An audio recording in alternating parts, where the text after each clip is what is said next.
Baik, bismillahirrahmanirrahim. Assalamualaikum warahmatullahi wabarakatuh. Selamat pagi 12 MIPA dan IPS. Saya harap kondisi kalian dalam keadaan sehat walafiat dan semua dalam kondisi bahagia dan tetap semangat selalu menghadapi pembelajaran hari ini dan tidak bosan-bosannya. Jangan lupa untuk berdoa sebelum kita memulai aktivitas kali ini. Nah, untuk pembelajaran hari ini kita akan mempelajari mengenai kehidupan perekonomian pada masa demokrasi liberal yang nanti akan kita bahas satu persatu dan kita akan melihat bagaimana sebenarnya perekonomian yang terjadi di Indonesia pada masa demokrasi liberal. Ada beberapa kebijakan yang nanti akan dilakukan oleh pemerintah untuk menanggulangi permasalahan-permasalahan yang terjadi di Indonesia pada saat itu. Nah, sebelumnya kita sudah membahas berbagai kabinet yang ada dalam demokrasi liberal dari kabinet Natsir sampai kemudian kabinet Juanda. Nah, di sini kita akan melihat bagaimana perekonomian yang terjadi dan seperti apakah kebijakan-kebijakan yang akan dilakukan oleh pemerintah dalam menanggulangi permasalahan tersebut. Dan seperti kita tahu, ketika Indonesia baru merdeka, kehidupan perekonomian kita itu bisa dikatakan sangat-sangat tidak stabil, bahkan banyak sekali permasalahan yang terjadi pada masa itu. Dan disinilah tantangan bagi pemerintah Indonesia untuk menanggulangi permasalahan tersebut, yang nantinya akan kita melihat ada hal-hal yang cukup unik dilakukan oleh uh, Menteri Keuangan yang pada saat itu menjabat, bahkan hal-hal ekstrim yang mungkin dikatakan tidak di dewasa ini atau akhir-akhir ini mungkin belum pernah dilakukan gitu. Baru pada saat itu dilakukan dan sebuah terobosan yang sangat berani dilakukan untuk menanggulangi permasalahan yang sedang terjadi. Baik, langsung saja saya akan eh, menjelaskan beberapa materi yang mungkin kalian sendiri sudah cukup memahami hal tersebut dan mungkin sudah membaca materi ini. Oke, baik. Kita akan melihat kehidupan perekonomian secara garis besar adalah seperti ini, di mana kondisinya pada saat itu kita mengalami defisit keuangan, kemudian mengalami krisis, dan mungkin sudah kita bahas sebelumnya bahwa kita memiliki masalah dalam ekspor impor, di mana harga barang ekspor kita itu bisa dikatakan jatuh, dan inilah menyebabkan salah satu hal yang menyebabkan pendapatan kita dalam pendapatan negara gitu, dari luar itu berkurang dengan adanya atau dengan terjadinya penurunan harga ekspor ini. Kemudian barang yang kita ekspor pun hanya ada dua jenis pada saat itu, yaitu jenis perkebunan yang didapat dari perkebunan dan hasil pertanian. Maka bisa dikatakan hal ini tidak cukup, bisa dibilang cukup apa ya, cukup prihatin lah karena kita hanya bisa melakukan ekspor dua hal tersebut. Nah, kemudian kita lihat akan kebijakan-kebijakan perekonomian yang dilakukan pada masa demokrasi liberal.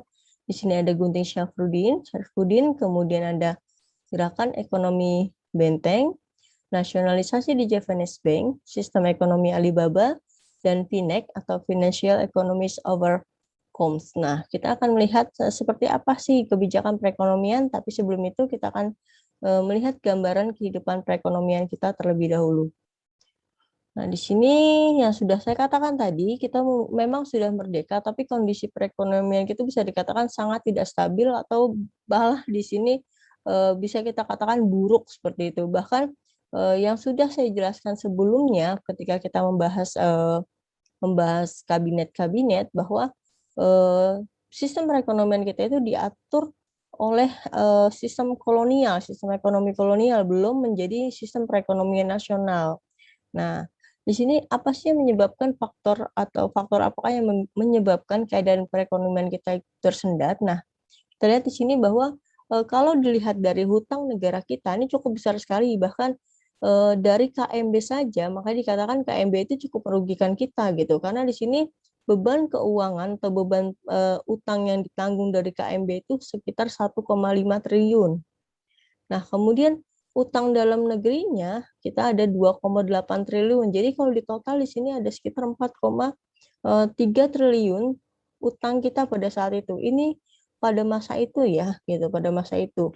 Nah, ketika kita kurskan ke sekarang ya jangan luar biasa sekali hutangnya gitu. Nah, kemudian kita punya hutang sekian, tapi defisit kita itu 5,1 miliar. Nah, ini defisit yang ditanggung oleh pemerintah pada waktu itu 5,1 miliar. Logikanya seperti ini. Kalau kalian punya uang, gitu, kalau kalian dalam memenuhi kebutuhan kalian dalam 1 bulan, itu kalian saja kurang 200.000. Nah, kemudian kalian punya utang nih sama teman kalian 1 juta gitu. Nah, kira-kira kalian bisa bayar nggak gitu utang ke teman kalian yang 1 juta itu, sedangkan kalian dalam setiap bulannya saja kekurangan uang atau defisit gitu, kekurangan 200.000 untuk memenuhi kebutuhan pokok kalian gitu. Nah, ini kan dengan analogi seperti ini, hal yang cukup mustahil gitu untuk membayar hutang-hutang dengan kondisi kita pun sedang dalam kondisi keuangan yang defisit. Nah, ini yang terjadi pada masa itu. Kemudian di sini Indonesia hanya mengandalkan satu jenis ekspor, yang tadi saya katakan hanya ada dua, yaitu pertanian dan perkebunan. Jenisnya hanya satu, yaitu hasil bumi, ada pertanian dan perkebunan. Nah, hanya ini saja yang diandalkan untuk ekspor Indonesia. Bahkan pada saat itu ekspor kita turun, bayangkan saja sudah kacau sekali sistem keuangan kita. Nah, kemudian di sini sistem keuangan kita atau politik keuangan pemerintah Indonesia tidak dibuat di Indonesia, tapi dirancang oleh Belanda. Kenapa? Ya karena kita kekurangan sumber daya manusia untuk untuk membuat atau menata sistem perekonomian dengan baik gitu. Kita belum punya ini.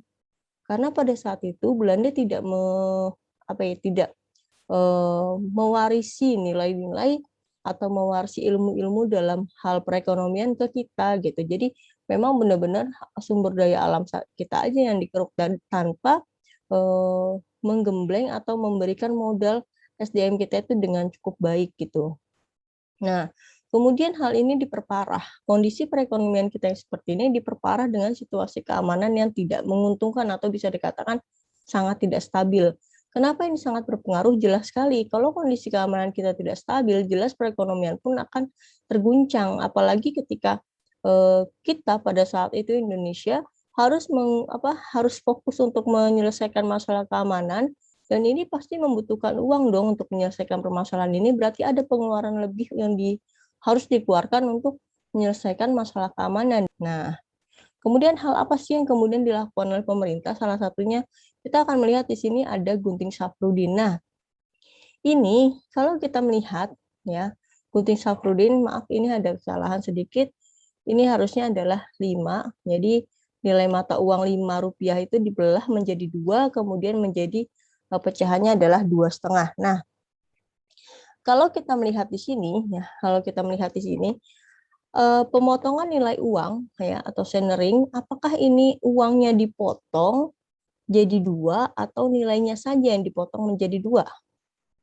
Nah, ini sebuah pertanyaan nih. Menurut kalian dipotong jadi 2 uangnya gitu, dibelah jadi 2 kanan kiri, atau uangnya tetap sama tidak dipotong tapi hanya nilainya saja yang berkurang dari Rp5 kemudian menjadi nilainya adalah Rp2,5 gitu.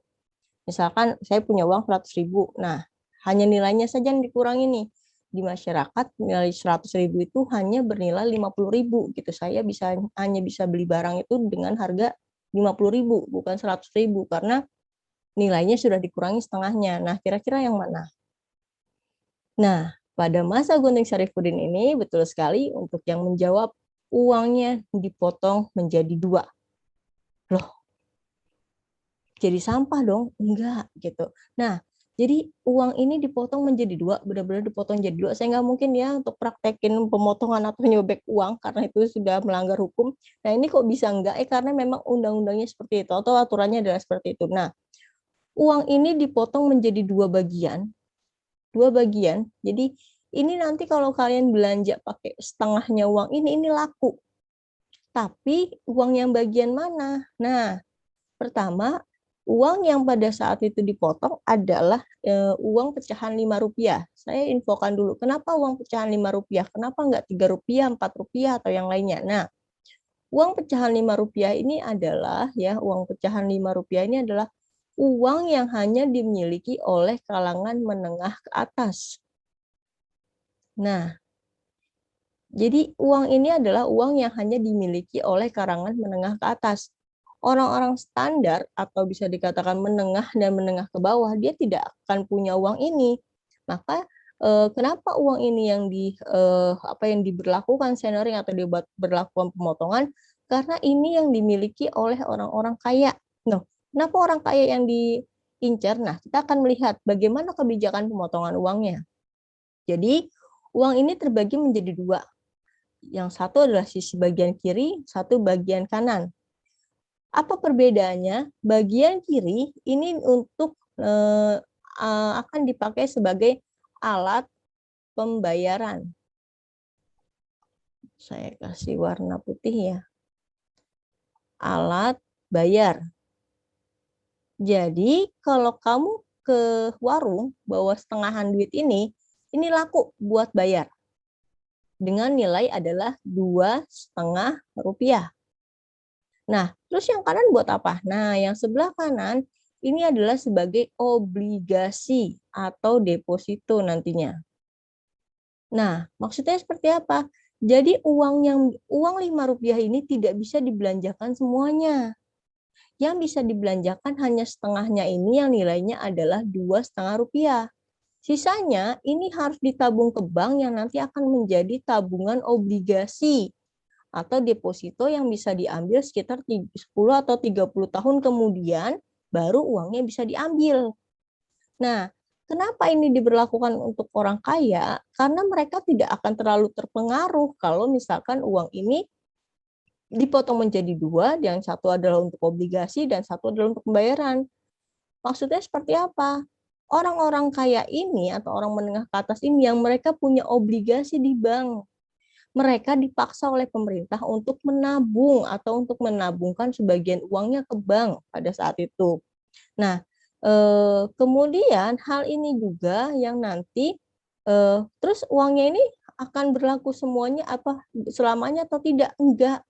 Uang setengah ini atau yang pecahan setengahnya ini atau sobekannya ini hanya berlaku sampai tanggal 18 Agustus tahun 50 pada saat itu. Nah, hanya berlaku sampai tanggal 18 Agustus 50. Terus setelah itu mau dikemanain? Nah, uangnya ini sebelum tanggal sekian, jam 18.00, sebelum jam sekian, harus ditukarkan ke bank. Buat apa ke bank? Buat dapat uang baru. Uang baru. Nah, uang baru dalam bentuk apa? Dalam bentuk pecahan Rp2,5. Ini dapat uang baru nih. Pemerintah cetak uang baru. Ini nanti uang-uang Uang-uang Gulden, kemudian uang Batavia, ya kan, kemudian uang-uang yang lainnya ini akan ditarik semua. Jadi di sini ada dua yang dilakukan atau dua hal yang akhirnya bisa dilakukan oleh Syafruddin pada saat itu adalah pertama, menarik uang-uang yang bukan ori ke bank, ya, ditarik dengan paksa, kemudian ditukarkan dengan ori atau uang Republik Indonesia yang kita kenal sekarang sebagai rupiah, kemudian memaksa orang-orang kaya itu untuk menabung di bank, menyimpan sebagian kekayaannya, dan satu lagi adalah di sini menghindari terjadinya inflasi karena banyaknya uang yang dalam pecahan besar. Jadi di sini pemerintah bisa mengeluarkan uang baru, uang lama ditarik, uang baru keluar, dan orang-orang kaya ini harus melakukan tabungan atau harus melakukan obligasi ke bank-bank. Nah, inilah yang dilakukan oleh Syafruddin, cukup berhasil menurut saya, karena di sini apa? Akhirnya setelah diberlakukannya peraturan tersebut, uang yang beredar di Indonesia itu hanya tinggal satu, yaitu uang Republik Indonesia. Nah, di sini padahal ketika dia memberlakukan kebijakan ini, wah, dia sangat diolok-olok sama PKI. Kenapa? Karena pada saat itu PKI merasa apa sih uang kok dipotong-potong gitu, nggak meaning banget gitu, atau nggak apa sih dipotong gitu, fungsinya tuh buat apa gitu. Jadi diejek dan dia apa-apain aja, tapi dia tetap kekeh dengan pendiriannya. Dan boleh nggak pada saat itu kalau misalkan saya punya uang banyak nih Bu, yang Rp5 tuh. Misalkan saya punya sampai 100 lembar. Nggak mungkin kan saya potong semua. Boleh kalau nggak dipotong. Caranya gimana? Lari ke bank, datangi bank, bawa uangnya, kemudian nanti akan ditukar 2,5 rupiah 100 lembar dan mendapatkan 100 obligasi atau 2,5 kali 100 ya, obligasinya nanti akan masuk ke dalam tabungannya atau dalam obligasinya.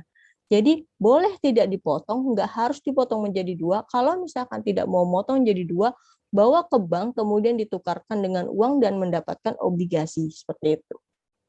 Cukup jelas sampai sini? Kalau tidak jelas, nanti silahkan japri saya ya, atau tanya di grup saja, biar nanti lebih terbaca gitu. Kalau japri khawatirnya tertutup oleh WA yang lainnya. Nah, di sini kemudian saya akan lanjutkan lagi. Jadi di sini tujuannya menanggulangi defisit anggaran dengan cara memaksa orang-orang yang uangnya banyak itu untuk melakukan obligasi, untuk tabungan obligasi, dan kemudian di sisi lain uang ori sendiri apa istilahnya uang selain uang Republik Indonesia itu bisa ketarik ya, bisa ketarik kemudian keluarlah uang baru yaitu dalam bentuk uang Republik Indonesia. Nah, kemudian kita akan masuk ke sistem ekonomi gerakan benteng. Nah, kita lihat. Sistem ekonomi gerakan benteng, apa ini? Ada benteng-bentengnya segala. Nah, ini adalah sebuah sistem perekonomian di mana tujuannya adalah menumbuhkan kelas pengusaha. Maksudnya seperti apa? Menumbuhkan kelas pengusaha di kalangan bangsa Indonesia. Jadi di sini ya, di sini pada saat itu kayak UMKM lah sekarang. Nah, kita ambil contoh sekarang yang UMKM nih. Kita ambil yang sekarang kekinian. Ada UMKM atau semacam apa ya, kayak badan usaha kecil lah ya, masyarakat lah, kayak misalkan warung-warung atau apapun itu. Nah, mereka ini yang punya modal kecil tapi punya peluang untuk membuka usaha besar, mereka diminta untuk pemerintah itu bikin proposal. Ngapain? Buat mengajukan dana. Dana apa? Dana pinjaman ke pemerintah. Nah, di sini dana bantuan dan pinjaman. Nah, di sini para pekerja atau para pengusaha-pengusaha kecil itu ya, para pengusaha kecil ini mereka banyak sekali yang akhirnya membuat proposal dan meminta bantuan kepada pemerintah agar mereka bisa mendirikan badan usaha yang lebih besar. Tujuannya apa? Badan usaha ini akan dijadikan tempat untuk menarik menarik si pekerja. Nah, jadi nanti dia akan membuka lowongan pekerjaan dan menumbuhkan kelas pengusaha di kalangan Indonesia. Jadi bukan hanya pengusahanya adalah orang Tionghoa doang, tapi orang Indonesia diupayakan banyak membuka usaha-usaha besar dalam rangka membuka juga lapangan pekerjaan. Nah, apakah ini kan berhasil pada saat itu? Menurut saya apa yang dilakukan pada masa itu cukup apa ya istilahnya ya, cukup baik gitu karena tujuannya baik banget untuk menumbuhkan kelas pengusaha, memberikan kesempatan modal yang modalnya lemah dikasih modal gitu kan untuk mengembangkan usaha. Tapi permasalahannya niat baik ini yang dilakukan oleh pemerintah ternyata responnya pun sebenarnya baik banyak. Akan tetapi hasilnya adalah program ini dikatakan tidak berhasil alias gagal. Gagal total. Nah, bukan Pak Gatot ya. Nah, ini gagal total. Nah, maksudnya apa gagal total? Kenapa gagal total? Nah, kenapa gagal total? Ini karena pada saat itu masyarakat Indonesia ini cenderung konsumtif. Maksudnya konsumtif, apa hubungannya Bu konsumtif dengan kegagalan kelas pengusaha? Konsumtifnya apa? Pertama, mereka konsumtif. Kedua, mereka nggak sabaran. Plus nggak sabaran. Maksudnya seperti apa? Jadi gini, si para pengusaha-pengusaha baru ini ya, yang sedang mau mendirikan usaha baru, ini ketika mereka berusaha, mereka tuh pengennya, aduh cepetan kayak dapat keuntungan yang sebesar-besarnya gitu, pengen dapat keuntungan yang besar banget dengan waktu cepat, kemudian berkali lipat gitu, nggak pakai proses. Pokoknya mereka tuh pengen banget cepet yang namanya dapat untung, untung, untung, dan untung. Nah, banyak dari mereka nggak sabaran, kok lama banget sih gitu. Dan akhirnya apa? Uang yang tadinya harusnya digunakan seluruhnya untuk kebutuhan mengembangkan usahanya, malah digunakan untuk konsumtif atau untuk mereka gunakan apa ya, secara konsumtif itu untuk membeli kebutuhan mereka, kebutuhan pribadi, makanan dan sebagainya. Jadi bukan untuk mengembangkan usahanya gitu loh. Jadi di sini sifat orang-orang Indonesia pada saat yang sangat tidak sabaran, kemudian nggak sabaran, kemudian pengennya buru-buru dan sebagainya, kemudian cenderung konsumtif, inilah yang akhirnya membuat sistem gerakan ekonomi benteng ini atau sistem ekonomi gerakan benteng ini mengalami kegagalan. Karena apa? Karena sifat orang Indonesia itu sendiri seperti itu. Nah, oke, udah cukup paham ya. Kita akan masuk ke nasionalisasi di Javanese Bank. Nah, kita lihat di sini adalah sebuah nasionalisasi atau sebuah tindakan yang luar biasa pada saat itu yang cukup berani dilakukan oleh orang Indonesia atau pemerintah Indonesia untuk menjadikan ya di Javanese Bank ini menjadi milik kita atau menjadikan dia menjadi kepemilikan kita sebagai bank sentral kegunaannya, dan kemudian di sini adalah bank sirkulasi. Jadi fungsinya adalah sebagai bank sentral dan bank sirkulasi dengan tujuan untuk menaikkan pendapatan dan menurunkan biaya ekspor. Biayanya ya, bukan harga jual. Biaya ekspornya rendah, kemudian pendapatan meningkat, dan di sini melakukan penghematan secara drastis. Kenapa? Ya kalau ini menjadi milik kita, jelaslah pasti akan sangat hematnya luar biasa karena sudah kita tidak akan membayar apapun kepada Belanda gitu, dan ini sudah menjadi hak milik Indonesia. Nah, ini tertuang dalam Undang-Undang Nomor 24 Tahun 1951. Nah, kemudian kita lihat sistem ekonomi Alibaba. Wah, ada Ali, ada si Baba. Jadi ini cara mengingatnya adalah ingat aja si Ali dan si Baba. Baba apa? Baba ini Cina atau Tionghoa, Ali ini adalah Indonesia. Nah, ini ngapain sih memajukan pengusaha pribumi? Nah, kita lihat dulu poin-poinnya. Memajukan perekonomian swasta, pengembangan pengusaha swasta nasional pribumi dalam rangka merombak ekonomi. Ini adalah tujuan-tujuannya. Nah, seperti apa teknis dari pelaksanaan ekonomi Alibaba? Jadi, sistem perekonomian Alibaba ini bisa dikatakan dia menggunakan si Ali, ya, si Ali. Nah, ini si Ali lah, kita sebutlah. Ini adalah si Baba, ini adalah si Ali. Nah, si Ali dan si Baba diharapkan bisa berjalan bersama. Maksudnya gimana? Si Ali ini adalah orang Indonesia, si Baba ini adalah orang Cina. Nah, si orang Cina atau si Tionghoa ini yang dia sangat paham mengenai usaha atau bisa dikatakan mengenai usaha atau menjadi pengusaha itu seperti apalah gitu. Nah, si Ali disuruh kerjasama sama si Baba, suruh gabung sama si Baba gitu. Ali, lu gabung ya sama Baba, lu belajar nih sama si Baba gitu. Baba tolong ajarin ya si Ali gitu. Ajarin si Ali ini bagaimana cara dia jadi pengusaha, bagaimana cara dia sukses, bagaimana cara dia mengembangkan usahanya gitu. Jadi di sini pengen adanya kerjasama antara si Ali dan si Baba, di mana si Baba bisa memberikan ilmunya ke Ali. Jadi harapannya Baba kasih ilmu ke Ali. Ali belajar dari Baba. Nah, mereka kemudian bersama-sama bikin yang namanya proposal. Untuk apa? Pengajuan dana. Dana apa? Dana usaha. Nah, usaha yang diajukan oleh joinan atau merger antara si Ali dan si Baba atau si Pribumi dan si Tionghoa ini akan dapat sekali atau dapat kemudahan karena apa? mereka memang sedang menerapkan sistem ekonomi Alibaba. Jadi mereka-mereka ini akan diberikan kemudahan dalam apa? Peminjaman uang, bantuan dana.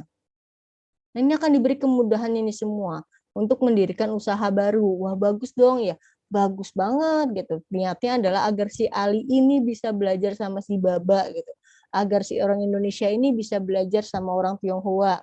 Akan tetapi pada saat itu lagi-lagi ya, permasalahannya adalah lagi-lagi gagal. Permasalahannya adalah si Baba cuma numpang nama ke si Ali gitu. Cuma numpang nama ke si Ali. Si Baba tidak mengajarkan ke Ali, tapi begini sistemnya. Li, lu kan mau Li, udahlah Li gitu kan ya. Gua aja lah sini yang jalanin gitu. Saya aja lah sini yang menjalankan usahanya.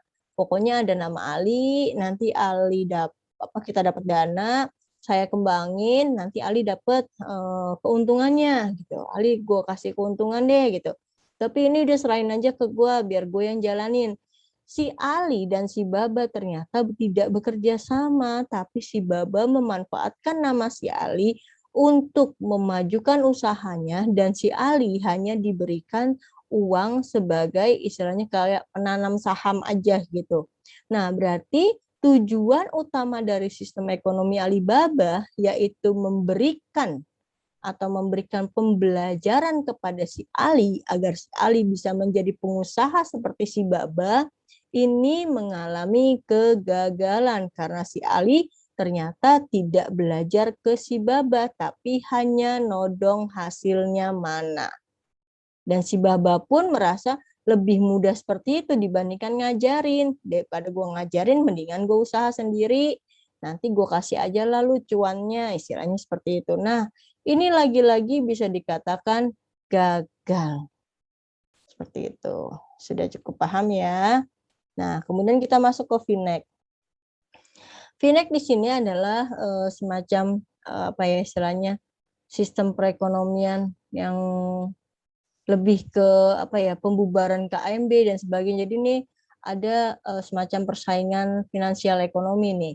Nah, ini dipimpin oleh Anak Agung Gede Agung ya, Anak Agung Gede Agung AGA dan ini dilakukan pada tanggal 7 Januari tahun 56 ya, ini pada masa Ali II.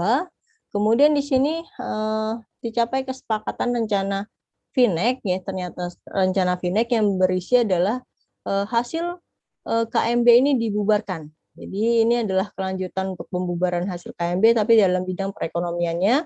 Kemudian hubungan FINEC Indonesia dengan Belanda atau masalah perekonomian antara Indonesia dengan Belanda ini didasarkan pada hubungan bilateral ya. Kemarin kita sudah bahas bahwa hubungan Indonesia dengan Belanda ini atau Uni Indonesia Belanda pada saat itu kan dibubarkan. Nah, berarti kemudian KMB dibubarkan, berarti hubungan antara Indonesia Belanda bukan lagi hubungan Uni Indonesia Belanda, tapi hanya hubungan bilateral biasa. Contoh kayak misalkan kita berhubungan dengan Singapura, ya sudah, hanya hubungan antara dua negara yang dibatasi dengan undang-undang yang berlaku, dengan hukum yang berlaku, selesai. Tapi kalau Uni Indonesia Belanda, kita ada keterikatan dengan Ratu Belanda, itu bedanya, seperti itu. Nah, kemudian di sini hubungan FINEC didasarkan pada undang-undang nasional. Nah, undang-undang nasional tidak boleh diikat oleh perjanjian lain antara kedua belah pihak. Jadi, dasarnya adalah undang-undang yang berlaku pada saat itu. Nah, ini adalah FINEC. Nah, kemudian kita ke RPLT. Ini juga pada masa Ali II, di sini di mana dia membentuk sebuah Badan Perencana Pembangunan Nasional atau Biro Perancang Negara ya. Jadi di sini rencana pembangunan 5 tahun ini adalah hasil rencananya itu RPLT.